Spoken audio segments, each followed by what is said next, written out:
Ai simțit și tu vreodată că între tine și o decizie importantă stă o liniște grea?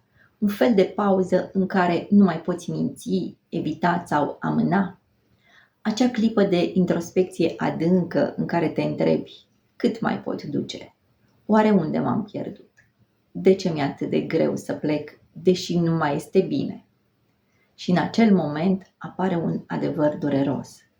Rămânem prea des în relații care ne rănesc, pentru că ne e frică de necunoscut.